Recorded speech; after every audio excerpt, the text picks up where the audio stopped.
Tonight on America's Hope, we focus on faith and politics and how the two can actually work together. We'll be discussing this next on America's Hope. It starts right now.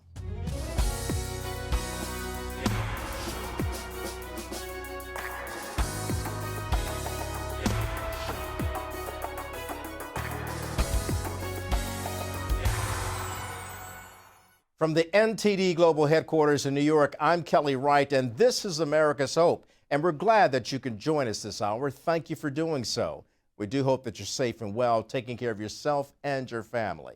Tonight, we're talking about faith, politics, and patriotism, and how the American ideal is often exported through organizations like Operation Blessing, where we provide a beacon of hope in times of despair.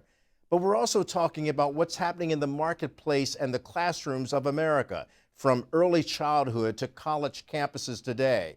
So we're going to discuss all of this with Jane Hampton Cook. She's an historian. She'll weigh in on the matter and talk about her new book series that educates our children about the greatness of America. We'll also hear from Bunni Pounds, who will talk to us about Jesus and politics. And then we'll talk to Diego Traverso. He's head of Operation Blessing's international role, and he'll be talking about how this American nonprofit is helping people all around the world in times of need. Let's get started. Joining me now, my first guest is someone that I really appreciate being on our program. In fact, she was the first guest on America's Hope when it launched July 4th, 2023. She is a presidential historian, author, news commentator, and the former White House webmaster. I'm talking about Jane Hampton Cook, and she joins us now to discuss the release of her new patriotic children's book series. And it's for all of the holidays that we hold and treasure, like Memorial Day, Flag Day, and July 4th, 2024, Independence Day. Jane, good of you to join us this hour on America's Hope. Welcome back. Thanks for having me. Talk to me about your new reader series for educating people, young people, about what takes place in America and the founding of our nation. I understand the first book in this series is My Flag. So I looked to see about a year ago, there's a category of children's books called Step into Reading or I Can Read, and they're numbered 1, 2, 3, 4.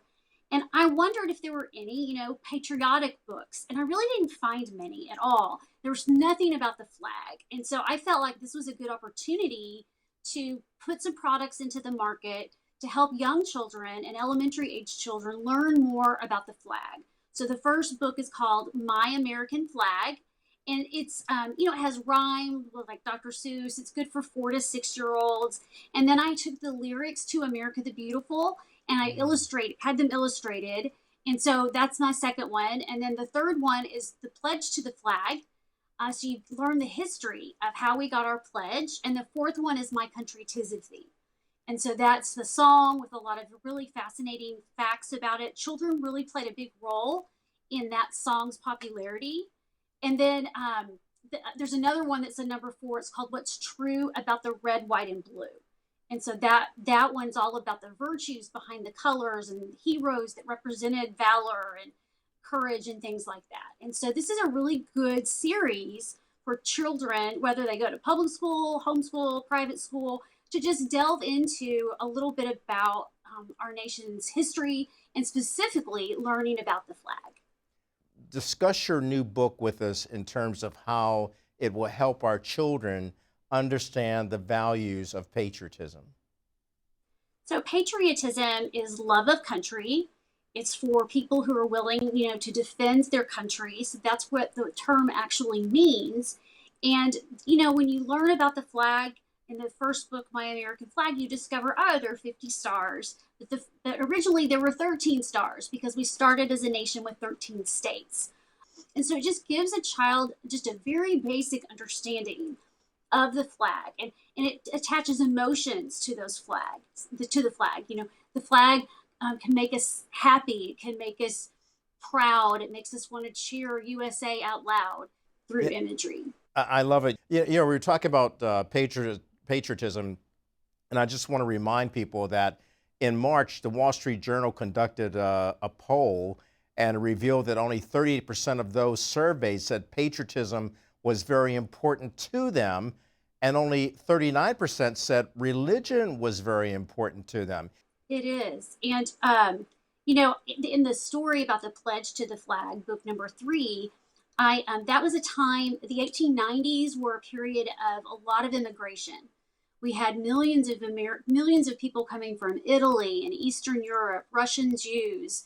And so the writer of the Pledge to the Flag wanted new Americans to have something in common with longstanding Americans. And so he felt like schools were the best place to do that by teaching a pledge. And the first time the pledge was ever recited, schools across the nation said it at the same time, 9:15, on a day in October of 1892. And then that gave birth to the tradition of saying the Pledge of Allegiance to the flag. And so it was a way to bring Americans together and to help the new Americans become a part and feel a part by pledging, to the flag. Jane, you started off doing some great things. You worked at the White House. You've also done work in higher education administration. You kind of took a step away from higher education. Why? Well, my husband and I, we were in the same graduate school program. We married and went to grad school, and we were going to spend the rest of our careers working at a university. And then we weren't allowed to quote Dinesh D'Souza, who had a blockbuster book in the market about education and higher education. And, there were others that we couldn't quote. And we realized, well, our viewpoint was being discriminated against. And we thought, how are we going to succeed long term in this field? And I didn't realize at the time that a lot of the seeds that we were getting a higher education administration degree. A lot of those seeds were present working for President George W. Bush when he was governor of Texas, and then coming up to the White House when he became president. And that we just switched fields because we could see what was happening. I just didn't realize it would spread so much and take the turn that it has. But I'm enjoying putting out content, for children and for adults about our nation's history. And I think I'm free to write what I want to write about. I don't have to please, a tenure pool of professors. I can look at original sources. And so my creativity has allowed me to be me. And I appreciate that. And then when you think about trying to bring that to the campus of college campuses, they speak a lot about diversity. Well, there should be diversity of ideas and thought being discussed. If they're repelling that and keeping you from going out to openly say that, it seems to me that there's some adversity in the diversity. That's a good way to put it. I like that. Yeah, there is adversity in the diversity. And that's what we realize is that viewpoint, a variety of viewpoints really wasn't the goal. And that it was political correctness that was the goal. And that's not what we wanted, to endure, for a 30, 40-year career. And so I'd like to see critical thinking and being able to hear different points of view is really important because we have to learn to tolerate, differences and different ideas. And students really need to be free to work through their thinking. And if they're not being given all the points of view, then they're not really learning those critical thinking skills. Hi, everybody. I hope you're enjoying this episode so far of America's Hope. If you'd like to see it in its entirety, just click on the link below. Thanks for watching.